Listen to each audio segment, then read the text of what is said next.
Bonjour à tous, on se retrouve dans une vidéo test de produit. On m'avait demandé s'il était possible de faire une petite vidéo rapide de présentation de la Cinch. Donc je vais la tester en direct avec vous, je ne l'ai pas encore utilisée donc ça va être une découverte. Et également après je pense qu'on va tester ensemble les bruchos que j'avais commandés sur Vinted. Ils avaient été ouverts d'une certaine façon, on verra ça ensemble si ça pose problème ou pas pour s'en servir et voir surtout le résultat que ça donne. Parce que en théorie les bruchos c'est des pigments vraiment efficaces et pour faire des fonds, que ce soit de cartes, d'ATC, de ce que vous voulez, je pense que ça peut être juste super cool. Donc on va déjà se lancer avec la Cinch. Mon projet aujourd'hui avec cette machine, ça va être de perforer et de relier des feuilles en fait pour créer un carnet. Donc là c'est pour mon domaine professionnel. Donc j'ai préparé déjà mes feuilles au bon format. Et j'ai également prévu une couverture cartonnée. Voilà, tout simplement, j'ai mis un carton que j'ai recouvert avec du papier.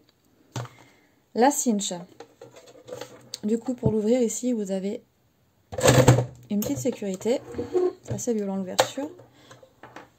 Et vous avez une réglette pour caler votre papier. Moi, je ne vais pas en avoir besoin, tout simplement parce que mon papier, comme vous pouvez voir, a des dimensions vraiment réduites. Donc du coup, ça ne me servira pas.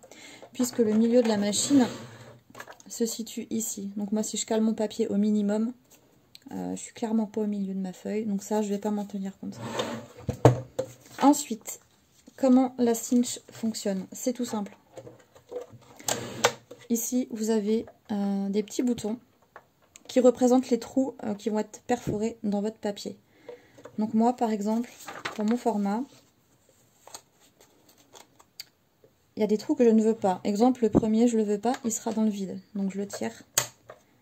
Je tire la petite, le petit téton, on va dire, pour pas que ça perfore. Le 3, j'en veux pas. Le 5 non plus. Le 7 non plus. 9, 11 et 12. Du coup, reste le 2, 4, 6, 8 et 10. Donc là, on va partir sur les premières perforations. Donc c'est du papier d'imprimante. C'est vraiment très léger, très fin. Donc je me prends un bon paquet. Pour vous donner un ordre d'idée, j'en ai combien? Allez, on a à peu près 6 papiers.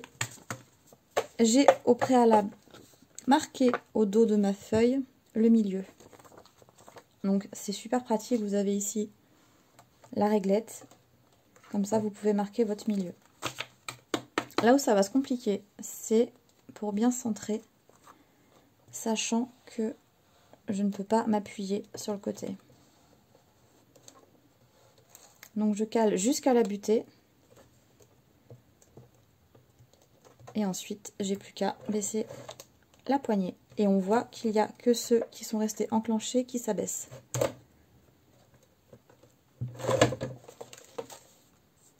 Et mon papier est perforé. Et là, j'ai fait une petite bourde. Mais les autres sont nickel. Donc ça, c'est bon. Ensuite, on va passer donc à la couverture qui est quand même assez épaisse. On va voir si ça perfore correctement ou pas. Donc, pareil, je vais me prendre à peu près la moitié.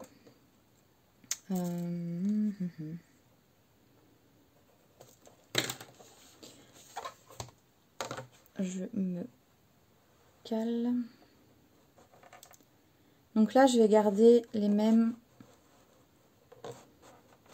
En fait, je suis en train de me centrer plutôt par rapport aux perforations. Je le fais à vue, on verra bien ce que ça donne. Et on abaisse. Donc là, il y a un peu plus de résistance, logique. Je vais essayer de ne pas déchirer. Et voilà, mais nickel. Ça a très bien perforé. C'est net. Parfait. Alors maintenant, on va assembler. Donc là, je retire la Cinch. Pourquoi? Parce que je ne vais pas assembler avec des spirales. Non, je vais assembler avec tout simplement des anneaux comme ceci. Il faudrait que je fasse avec spirale aussi.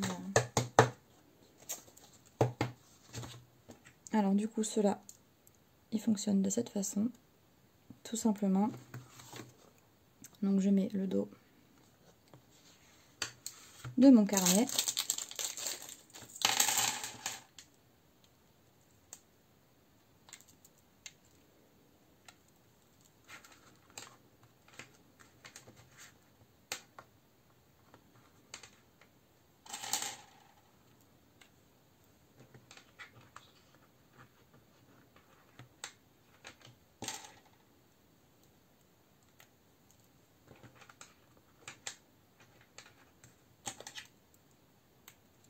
Voilà, j'ai pas fait beaucoup de feuilles à l'intérieur, c'est juste histoire de voir ce que ça donne. Mais comme ce sont des anneaux qui se réouvrent très facilement, c'est pour ça que j'ai pris ça d'ailleurs, je peux enlever, ajouter des feuilles à mon gré.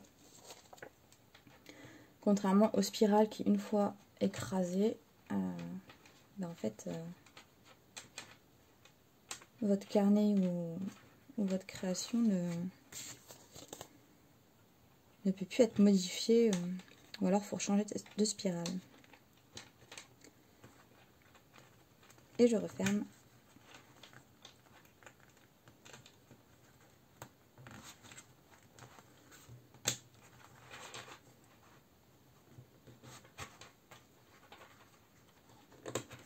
Après, il sera beaucoup plus épais, je vais rajouter beaucoup de feuilles, mais voilà ce que ça peut donner. Donc avec des petits anneaux comme ça. Et ensuite, voilà, donc les papiers. On s'en fiche un peu de ce qu'il y a dessus, mais voilà, c'est pour vous donner une idée d'un petit carnet qu'on peut faire tout simplement avec la cinch. Je débarrasse, je mets en place tout ce qu'il me faut pour les bruchots et on va les tester ensemble tout de suite. Je vous dis à tout de suite. On va passer maintenant au test des bruchots. Donc là, c'est une boîte de bruchots que j'ai achetée sur Vinted. J'ai essayé d'en trouver sur les sites classiques de scrap, toujours en rupture.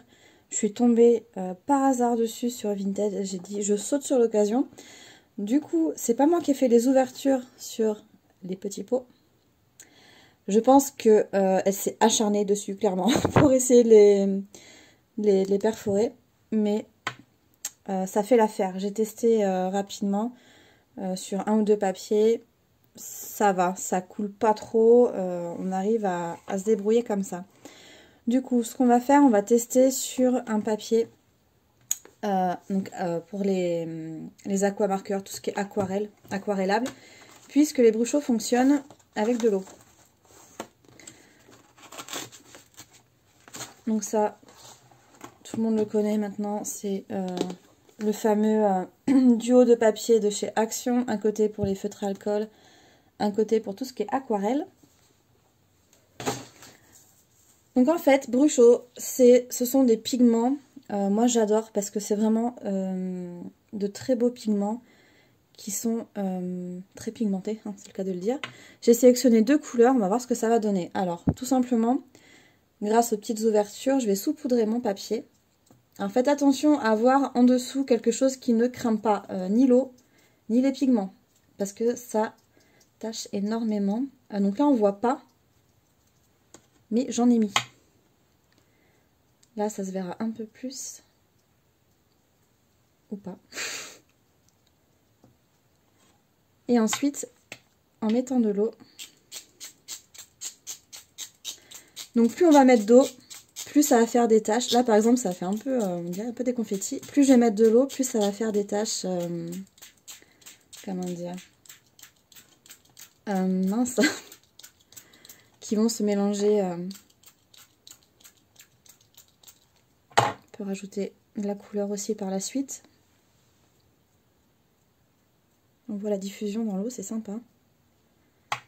On en part sur du marron en bas, c'est pas terrible.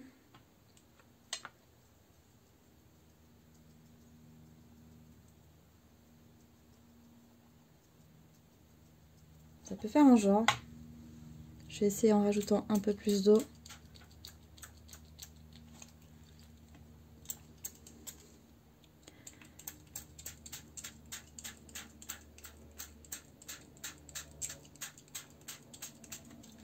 Et ensuite on peut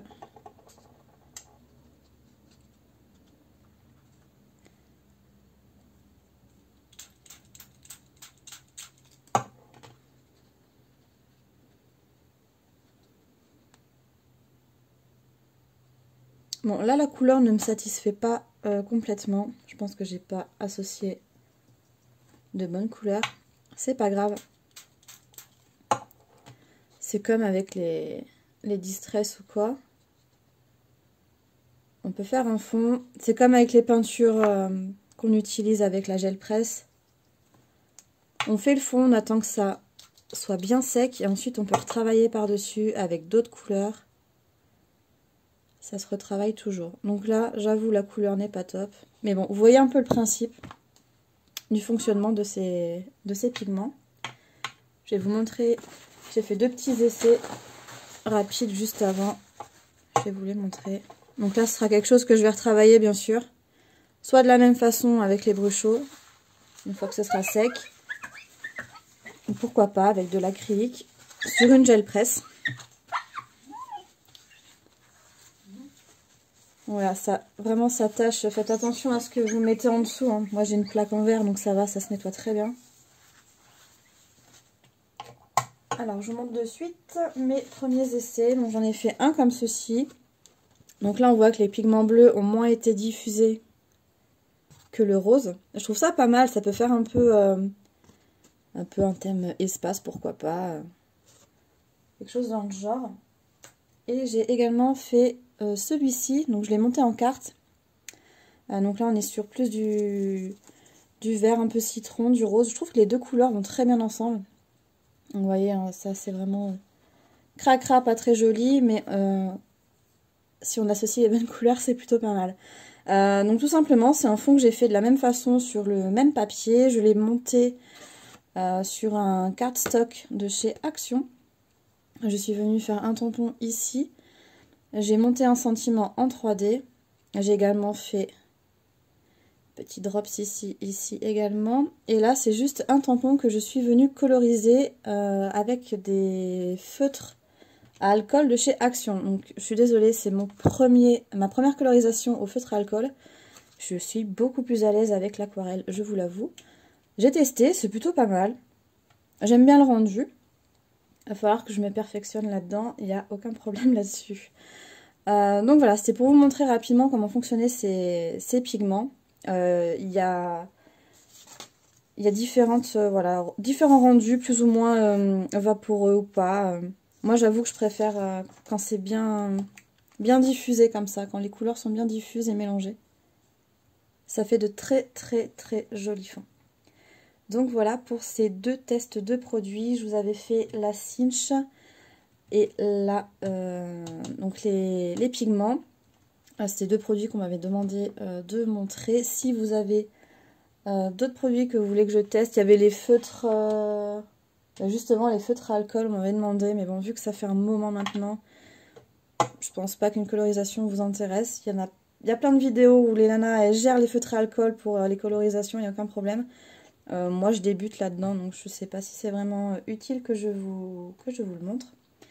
Donc j'espère que ces petites démonstrations vous auront plu, vous auront donné envie. La cinch, franchement, c'est un produit topissime, hein, je le recommande. Après, ça dépend si vous en avez besoin ou pas, mais on peut vraiment faire énormément de choses avec des albums, des petits carnets, des calepins, tout et n'importe quoi.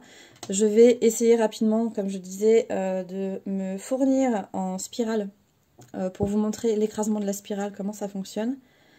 Donc voilà, moi, ces 2 produits que je viens de tester, franchement, je ne suis vraiment pas déçue. Que ce soit les brushos ou la cinch, ce sont des produits que je vais utiliser, je pense, très fréquemment. Voilà, je vous remercie beaucoup d'avoir regardé cette vidéo. Je vous souhaite une très belle journée. Je vous dis à tout bientôt. Ciao, ciao.